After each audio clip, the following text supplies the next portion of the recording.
Property सब हमने पढ़ ली है, ठीक है ना। अब अगले कुछ लेक्चर हम लगातार न्यूमेरिकल्स को ही डील करेंगे, और ये थोड़ा ध्यान से समझ लें, क्योंकि ये प्रैक्टिस जितना ज़्यादा आप करेंगे उतना ज़्यादा आप सीख पाएंगे।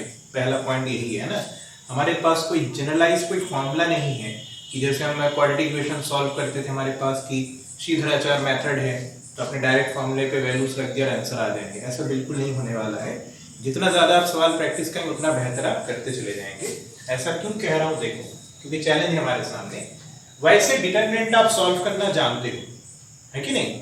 2x2 मैट्रिक्स का डिटरमिनेंट आप सॉल्व करना जानते हो, 3x3 मैट्रिक्स का भी सॉल्व करना जानते हो प्रॉपर, जैसे आपको सिखाया गया था कि first element into determinant of the remaining element including that row and that column, इस तरीके से आप निकालना जानते हैं। लेकिन चैलेंज हमारे सामने ये है आज कि पहला सवाल पढ़िए, कैलकुलेट विदाउट एक्सपेंडिंग। ये बहुत इंपॉर्टेंट है। ये विदाउट एक्सपेंडिंग मतलब समझ रहे हो ना, कि आप जिस तरीके से टिपिकली सॉल्व करते हैं वैसा नहीं करना है फॉर्मूला यूज करके, ठीक है ना।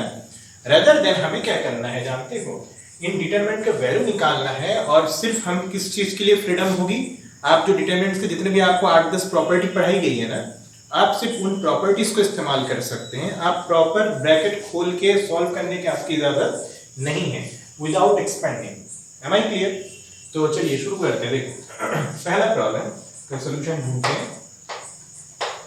क्या कह रहा है, ये डिटरमिनेंट दिया हुआ है, इसका वैल्यू बताना है 41, 79, 29, 1, 7, 5, 5, 9, 3। और ध्यान रखिएगा एग्जाम में भी इसी तरीके के प्रॉब्लम आने के चांसेस सबसे अधिक है। आपको परमिशन नहीं दिया जाएगा कि आप क्या करिए, ओपन करिए, ठीक है ना। तो देखो हमारे पास कोई फॉर्मूला नहीं है, जैसे मैंने बताया। आपको ना क्वेश्चन को ध्यान से ऑब्जर्व करना और आपको सोचना है कि इसमें ऐसा कौन सा प्रॉपर्टी लगने की गुंजाइश हमारे पास है, और आपको आगे बढ़ना है, ठीक है ना। जैसे इसको सॉल्व करना है ना, तो थोड़ा सा सोचोगे तो आप देख पाओगे कि दिमाग चलाओ, अगर मैं यहां 41 है, यहां 5 है, तो अगर मैं दिमाग चलाऊं, अगर मैं 5 से अगर 8 को मल्टीप्लाई करूं, 8 को ले आऊं और 5 से मल्टीप्लाई कर दूं, कितना हो जाएगा 40। और उस 40 को अगर मैं 41 से माइनस करूं तो 1 आएगा, यानी कि ये एलिमेंट भी 1 है और ये वाला एलिमेंट भी क्या हो जाएगा 1। अब मैं देखता हूं, अगर ध्यान से देखोगे तो सेम चीज सबके साथ लागू हो जा रहा है। अगर मैं इसको 8 से मल्टीप्लाई करूं कितना आएगा,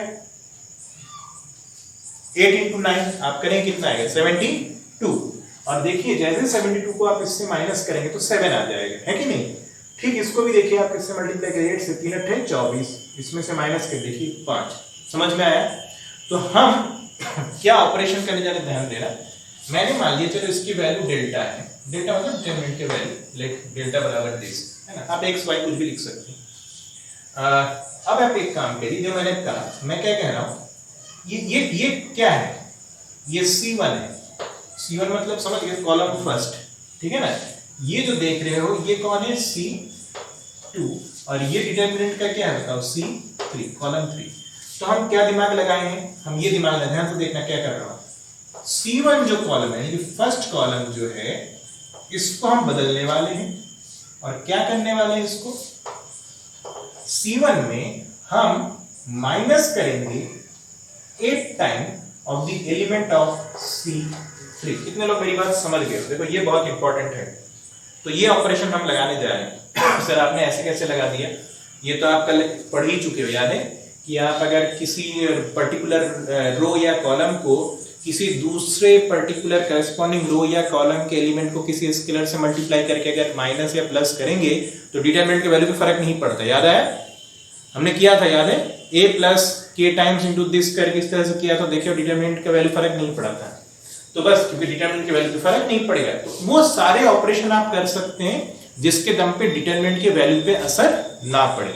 है ना क्लियर? तो हम फ्री हैं, कुछ भी करें, हमें डिटरमिनेंट के वैल्यू पे फर्क पड़ना नहीं है बाय प्रॉपर्टी। तो बस यहां से आगे बढ़ो, तो हमारा डिटरमिनेंट बदलेगा नहीं, डेल्टा ही रहेगा। और ये क्या बन जाएगा बताओ, देखने में आप समझ गए होगे। मैं इसको माइनस करके दिखाऊं, 41 माइनस 8 इंटू 5, ठीक है, 79 माइनस 8 इंटू 9, 29 माइनस 8 इंटू 3। बाकी सबके साथ हमने कोई छेड़छाड़ नहीं किया है। 5 9 3 हमारे कोई फर्क नहीं पड़ता। तो आपके डिटरमिनेंट जो है ये चेंज हो गया है, किसमें बताइए? तो डिटरमिनेंट बनेगा वो ऐसा दिखने लगेगा 1 7 5 1 7 5 5 9 3। Am I clear? और आप मेरे ख्याल से यहाँ तक समझ ही गए होंगे। 0 आएगा। सर ये कहाँ से आया? डिटरमिनेंट का ही प्रॉपर्टी है कि अगर हमारे पास एक ऐसा डिटरमिनेंट है कि जिसमें 2 रो या 2 कॉलम क्या हो जाए, किन्हीं दो कॉलम अगर आइडेंटिकल होगा तो वैल्यू कितनी आती है? 0। ये प्रॉपर्टी आप पढ़ चुके हैं, मैंने इसको यूज करके। तो कुल मिलाकर हमने 2 प्रॉपर्टी यूज करी है कि नहीं? इसको बोलते हैं कॉलम ट्रांसपोज का फंडा, है ना? हमने कॉलम ऑपरेशन किया, कॉलम में चेंजेस लाए, और दूसरा ये तो सीधे सीधे प्रॉपर्टी यूज कर दिया, है ना? कि आप चाहे तो बगल में एग्जाम में लिख भी सकते हैं ना साइड में, बिकॉज करके कि हमने क्या किया है कि हमने ये प्रॉपर्टी यूज की कि 2 कॉलम क्योंकि आइडेंटिकल है तो डिटरमिनेंट की वैल्यू क्या होगी? 0। बेहतर रहेगा ब्रैकेट में बगल में लिख भी दें, है ना, कि एग्जामिनर नंबर काटने की गुंजाइश ही ना छोड़। Am I clear? है ना? समझ में आया? चलिए सेकंड वाले को ट्राई करते हैं। सेकंड वाला क्या दिया है? एक डिटरमिनेंट दिया हुआ है और सेम लॉजिक है आपको मैंने इसमें लिखा नहीं है प्रॉब्लम में, पर आप मेरे ख्याल से बाय डिफॉल्ट समझ ही गए होंगे। आपसे जो एक्सपेंशन है वो करने के लिए मना किया जा रहा है, ठीक है ना? क्योंकि एक्सपेंशन से तो आप सीधे फॉर्मूला जानते हैं कैसे किया जाता है, this into this into this ऐसे वगैरह, है ना? वो नहीं करना है, लॉजिक ही लगाएंगे सिर्फ। देखो जरा सॉल्यूशन नंबर 2 अगर ध्यान से देखोगे तो ऐसा एक डिटरमिनेंट है 1 omega omega square omega omega square और 1 और ओमेगा स्क्वायर 1 एंड ओमेगा। यहाँ पे एक चीज दिया, इसकी वैल्यू डेल्टा मान लेते हैं भाई कि omega is the complex cube root unity. ये आप पढ़ चुके पिछले साल कॉम्प्लेक्स नंबर में। क्या लॉजिक होता है? कॉम्प्लेक्स क्यूब रूट यूनिटी पढ़े हो ना? थोड़ा सा रिकॉल करा देता हूं। 1 प्लस ओमेगा स्क्वायर बराबर क्या होता है? 0। ये आप जानते हैं, where omega representing the complex cube root of unity. पिछले साल 11th में कॉम्प्लेक्स नंबर में पढ़ाया गया आपको। तो ये हमारे पास बाय डिफॉल्ट जानकारी है, क्योंकि बोल दिया है कि ओमेगा जो है कॉम्प्लेक्स क्यूब रूट यूनिटी, वहां से हमने ये मैथमेटिकल कंडीशन पता लगा लिया, ठीक है? अब दिमाग चलाओ, अगर आपको दिख रहा हो तो अगर मैं इसमें इसको अगर इसमें ये तीनों को जोड़ दूं तो 1 प्लस ओमेगा स्क्वायर बनेगा। यानी कि मैं कह रहा हूं, मैं ये करने जा रहा हूं, जो कॉलम ये C1 है, ये C2 है, ये C3 है ना? ये लिखने की जरूरत नहीं, मैं आपको लिख के दिखा रहा हूं। मैं कह रहा हूं जो कॉलम 1 है, आप किसी भी कॉलम के साथ कर सकते हैं। मैं कॉलम 1 को ऐसा बनाने जा रहा हूं कि इसमें कॉलम 1 में मैं column first, column second and column third के करस्पॉन्डिंग एलिमेंट को क्या कर दूंगा? जोड़ दूंगा, ठीक है? तो नतीजा क्या होगा? जो डिटरमिनेंट होगा वो हो जाएगा 1 प्लस ओमेगा स्क्वायर। सभी के साथ वही होने वाला है। 1 प्लस, ऑर्डर में लिखूं, ये ऑर्डर है, omega plus omega square plus 1 omega square plus 1 plus omega. Then बाकी के साथ हमें कोई छेड़छाड़ नहीं करनी है। ओमेगा स्क्वायर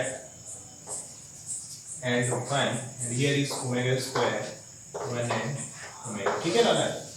अब आप जानते हैं इसकी वैल्यू, आपको मैंने बता दिया कितना होता है? 0। तो एक्चुअली मैं डिटरमिनेंट अपना शक्ल चेंज कर लिया है और इसको मैं डायरेक्ट ये लिख सकता हूँ omega square 1 omega square 1 and omega. अब ये एक प्रॉपर्टी होता है, मैंने डिस्कस सीधे नहीं किया, इस प्रॉब्लम के डायरेक्ट कर देता हूँ। अगर ये प्रॉपर्टी ध्यान रखिए, मैंने लिखा नहीं, आप चाहे तो नोट डाउन कर लीजिएगा। अगर किसी डिटरमिनेंट के पर्टिकुलर कोई कॉलम या पर्टिकुलर किसी रो के सभी एलिमेंट 0 हो तो उस डिटरमिनेंट का वैल्यू 0 ही आना है। वैसे आप दिमाग लगा सकते हो, अगर एक्सपेंशन आपके दिमाग में हो तो क्या करते हैं आप? दिस मल्टीप्लाई बाय बचा हुआ इसका डिटरमिनेंट से मल्टीप्लाई, फिर उसके बाद दिस इनटू बचा हुआ एलिमेंट के डिटरमिनेंट से, फिर दिस। तो हर एक में पहला एलिमेंट क्या आएगा? 0 आएगा। 0 से कोई भी नंबर मल्टीप्लाई करिए 0 आता चलेगा। समझ गए ना? Very good. तो कुल मिलाकर इसका आंसर आप क्या आएगा? डिटरमिनेंट का वैल्यू कितनी होगी ये बताइए, 0। Am I clear? तो इस डिटरमिनेंट का वैल्यू भी कितना आएगा, 0 आएगा। अच्छा ये मैं जरूरी नहीं था कि 0 आए, पर सिचुएशन क्वेश्चन ऐसा फैब्रिकेट किया गया कि 0 आएगा ना, ठीक है। तो सेकंड वाला भी हो गया मेरे ख्याल से, समझ गए होगे है ना। चलिए सोल्यूशन नंबर 3 के लिए आगे बढ़ते हैं। क्या दिया है इसमें, तो बोल दिया कि डिटरमिनेंट 0 ही आएगा, हमें प्रूफ करना है कि बिना एक्सपेंशन, ऑफ कोर्स समझ गए होगे बिना एक्सपेंशन का करना है ना। मैंने जानबूझ के यहाँ पे लिखा नहीं है ना, बाकी बिना एक्सपेंशन का ही करना है आपको, ठीक है। देखिए डिटरमिनेंट पहले लिख लीजिए, क्या दिया है, 1 1 1 a b c b plus c c plus a और a plus b is equal to, ये दिया हुआ है। अब थोड़ा सा दिमाग लगाओ तो आपको मेरे ख्याल से दिख गया होगा कि एक काम पहले तो हम ये करें, अगर इस कॉलम के एलिमेंट में अगर मैं इस कॉलम का एलिमेंट जोड़ दूं तो तीनों ए बी सी और ए बी सी बन सकता है, बन जाएगा। और जब तीनों में से आ जाएगा तो हम कॉमन ले लेंगे। याद है डिटरमिनेंट में क्या होता था कि अगर सभी पर्टिकुलर कॉलम या रो के जो एलिमेंट्स अगर k टाइम्स से मल्टीप्लाई हो जाए तो उस k को बाहर ले जा सकते हैं, याद है। तो फिर बचा हुआ डिटरमिनेंट के k टाइम्स के बराबर आंसर आता है, याद आया। ये याद दिलाता हूँ, ऐसा था, देखो याद करो मैंने पढ़ाया था कि a b c फिर d इंटू अगर k हुआ, याद आया कल, e इंटू k हुआ, f इंटू k हुआ, फिर g h i, अगर ऐसा सिचुएशन हो तो याद है ये किसके बराबर, ये उस डिटरमिनेंट के k टाइम्स आ जाता है, a b c d e f g h i, याद आई प्रॉपर्टी है ना। तो बस हम सीधे सीधे अप्लाई कर देते हैं। उसके बाद देखो क्या बनेगा, इसको डेल्टा मान लेते हैं। अभी आपको दिखने लगेगा, जितना आपको दिमाग में आता है तो कर ही लो। 1 1 1, कई बार थोड़ा सा हिट एंड ट्रायल मेथड इसमें अपनाना पड़ता है, जितना प्रैक्टिस करेंगे उतना बेहतर होता चला जाएगा फिर ट्रायल में। मैं और सीधे लिख देता हूँ आपको ज़्यादा बेहतर, a plus B plus C, a plus B plus C, यहाँ पे as it is B plus C बना ही रहेगा, c plus a and a plus b, ठीक है। अच्छा ध्यान दो, इसको मैं ऐसे लिख सकता हूँ, 1 मल्टीप्लाई बाई 1 मल्टीप्लाई बाई 1 लिख सकता हूँ ऐसा, है ना। तो एक तरह से जो ये जो आइडेंटिटी पढ़ाया गया था इसमें जो k के जगह पे, यहाँ पे k के जगह पे कौन दिखाई दे रहा है, a plus B plus C, a plus B plus C, a plus b, इसको k मान सकता हूँ, मान सकता हूँ ना। तो इसको उठा के कॉमन ले लेता हूँ, है ना। तो कुल मिला के हमारा डिटरमिनेंट ऐसा कन्वर्ट हो सकता है, ये जो डिटरमिनेंट का वैल्यू है वो आएगा a प्लस बी प्लस सी, हम ले लिया कॉमन, और यहाँ क्या क्या बचा लिखते चलोगे, 1 1 1 1 1 1 b plus c plus a and a plus b। अगला आइडेंटिटी तो आपको खुद ही समझ में आ गया होगा, दो कॉलम आइडेंटिकल है तो इसकी वैल्यू आएगी 0, तो 0 into any number going to give you a plus b plus c into 0, that determinant is 0। तो जो प्रूफ करना था वो हम कर लिए। Am I clear? सबको समझ में आ गया अच्छे से, ठीक है। तो नोट कर लीजिए और चौथे वाले शुरू करते हैं हम लोग करना। सेम वही लॉजिक है, आपको एक डिटरमिनेंट को दिया हुआ है जो कि 0 के बराबर प्रूफ करना है ना। आपको एक्सपेंशन नहीं करना है, आपको सिर्फ ऑपरेशन अप्लाई करना है रो कॉलम पे और प्रॉपर्टी का इस्तेमाल करके इसके जवाब तक पहुंचना है, ठीक है। तो क्या किया जाए, थोड़ा सा दिमाग लगाओ। अगर मैं इस वाले कॉलम में अगर मैं इसको भी जोड़ दूं इसको भी जोड़ दूं तो ये 0 होता हुआ दिखाई दे रहा है। देखो plus b minus b cut हो जाएगा, minus c plus c cancel out, minus ए प्लस ए कैंसिल आउट, दिखाई देने लगा। तो हमारा काम हो गया, हमारे पास डिटरमिनेंट है, मैं फिर से लिख लेता हूँ, बी माइनस सी ए माइनस सी ए माइनस बी। आपको आप लोगों को लग रहा होगा सर ये कहाँ से आ रहा है, आप कहाँ से सोचे ले रहे हैं। तो ये बिल्कुल कोई भी ऐसा रॉकेट साइंस नहीं है, सिर्फ आपको धीरे धीरे क्वेश्चंस प्रैक्टिस करते चलना है आपके दिमाग में खुद से ही क्वेश्चन के नंबर जब आपके दिमाग में आने लगेगा तो आप खुद ही उस समय सोच लेंगे, मैनिपुलेट कर लेंगे, है ना? क्लियर? तो हमने क्या सोचा, ये हमारा column first, column second, column third. हम क्या करना जा रहे हैं, हम कह रहे हैं कि कॉलम नंबर 1 को हम चेंज करेंगे और इसको कन्वर्ट करेंगे C1 plus C2 plus C3 है ना? आपको पता है ऐसा करने से डिटरमिनेंट में कोई फर्क नहीं पड़ता है, याद है ना? एक कॉलम के दूसरे कॉलम के एलिमेंट को अगर कुछ के टाइम के साथ के वैल्यू 1 भी तो हो सकता है ना? तो 1 टाइम इसके एलिमेंट से मल्टीप्लाई करें, 1 टाइम इसके एलिमेंट से मल्टीप्लाई प्लस कर दे रहे हैं, ठीक है ना? तो देखिए क्या बनेगा, डेल्टा इज इक्वल टू, ये बनेगा 0 0 0, मैं डायरेक्ट लिख दिया, ठीक है ना? ये 0 सेम यहाँ भी हो रहा है, देखो plus C minus C cancel out, minus ए प्लस ए cancel out, minus B plus B cancel out, 0, तो ये भी 0।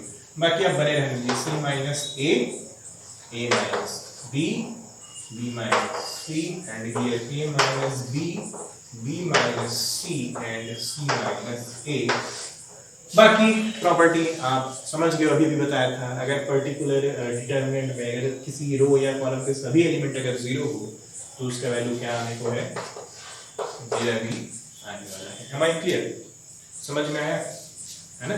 ठीक है, तो नोट कर लीजिए, बाकी कल मिलते हैं कुछ और टाइम प्रॉब्लम के साथ।